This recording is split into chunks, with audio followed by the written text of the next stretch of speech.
عبد الرحيم، صار لي 4 سنين عم بشتغل هون، الحمد لله تعلمتها وتقنتها منيح.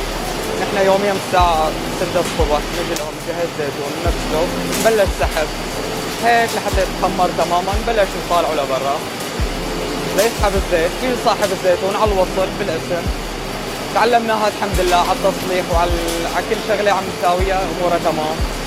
ومع في معلمنا هون معلمنا بكل شغلة، ما بيقصر معنا بأي شيء. وهذا الصوت مثل ما سمعانين هذا احنا تعودنا عليه، يعني ما بنتخيل انه نضل عم نسمع هذا الصوت غير هون، يعني تعودنا عليه تماما. ويعني بالمستقبل انا شايف حالي ان شاء الله بعد 4-5 سنين اني فاتح ماصرة لحالي باذن الله تعالى، وتعلمتها تماما الحمد لله وتأقلمت فيها. مثل ما بتعرفون نحن عيلة وحدة، قرايبين ورفقات، آلام سوا، وجع سوا، بنقوم سوا، بنقعد سوا، بناكل سوا، اي شغله مع بعضنا بنضل مع بعضنا، ما بنتخلى عن بعضنا، بنضل فتره شي 4 شهور 5 شهور مع بعضنا، بنضل نايمين هون ما بنتحرك لحتى نخلص الموسم.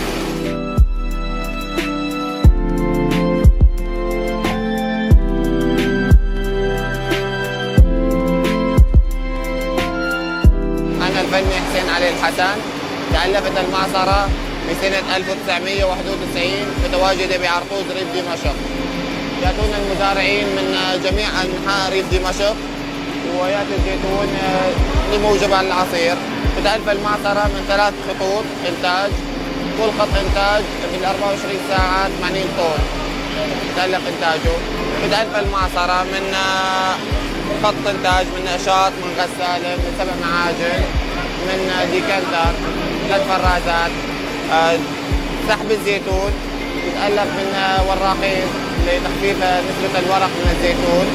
تخمير ما يقارب من 50 دقيقة إلى 60 دقيقة تخمير، درجة حرارة معينة للعجينة ومراحل للعجينة، وكل اسم باسمه. يعني الشخص بياخذ كل ذمة ذمته. وبتتألف خط الإنتاج من 3 فرازات. المرحلة الثانية ديكانتر لسحب العجينة وسحب الماء وفرز الماء وفرز الزيت وفرز السفل. والخطوة الثالثة 3 فرازات، الفرازتين زيت وفرازة ماء لسحب نسبة الزيت من الماء. أول فرازة تصفاية، ثاني فلترة. ومرحلة فلترة الفرازات يعني تعطي جودة الزيت 100%. والنسب متعينة حسب الزيتون، في زيتون انه نسبه على 4 كيلو زيت، في زيتون نسبه على 6 كيلو زيت، مشكل يعني حسب نوعية الزيتون وحسب المنطقة وحسب المناخ.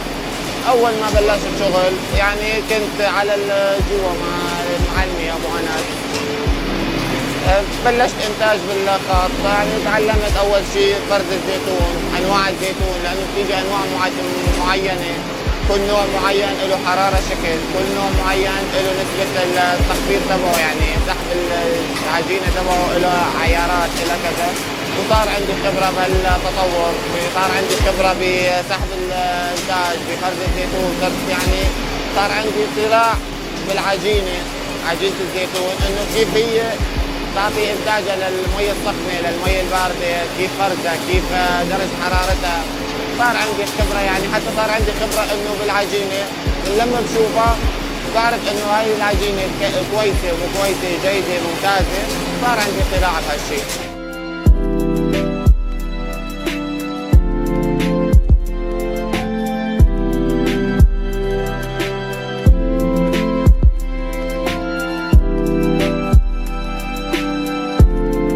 أنا الفني محمد بلال، جيت لهون على المعصرة كان عمري 16 سنة.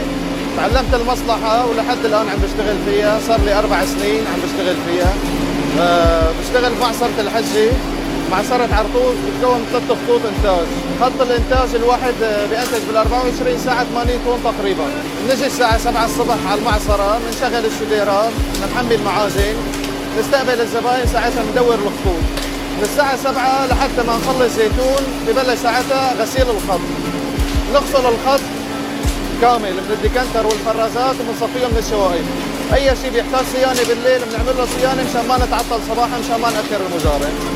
كان عمي بيشتغل بالمعصرة من زمان، كان يجيبني معه بعمر 16 سنة.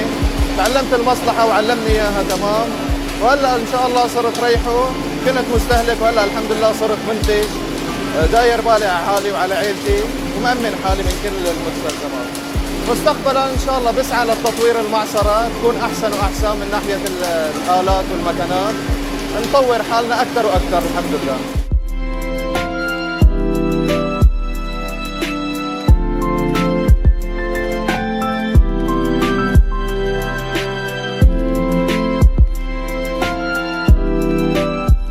أنا اسمي محمد طرطورة، بشتغل بمعصرة عرطوس لعصر الزيتون. صار لي 4 سنين بهي المصلحة وبشتغل فني، وبحب هي المصلحة كثير.